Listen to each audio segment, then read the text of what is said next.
Šiandienos rubrikoje detailingas namuose su 10-mečiu detaileriu ir Kumingaja. Na, parodykit, kaip jūs atliekate šitą procesą. Čia ką jūs dabar sakykit, naudojat?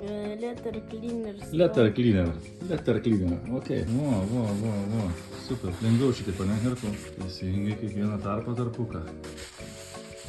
Kaip matom, išskirtinai daug dėmesio skiriam smulkiam detalėm. Gal. Sus tarpukus išvalyk.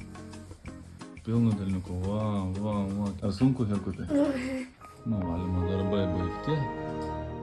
Galim pasižiūrėti į rezultatą. Gerai, dar ne.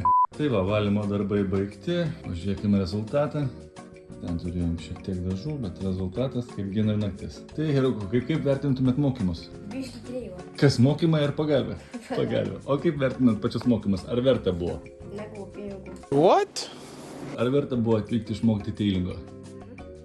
Davai, sakyk, biškai daugiau energijos. More passion, more energy. Tai sakyk, Herku, ar verta buvo atvykti į teilingo mokymus? Jo, labai. Patiko? Išmokai ką nors? Kažkoti. Ne, aš taip niekada neparduosiu mokymų. Nu, paklausyk, tai patiko, rekomenduoju. One eternity later. Tai, Herkutė, patiko detailingo mokymai? Tai patiko, rekomenduoju. Thank you, Jesus! Kas labiausiai patiko mokymuose? Mokymai buvo individualūs. Individualūs. Supratau. Tai leido jums labiau išmokti. Man kad visi klykutų. Supratau, ačiū labai.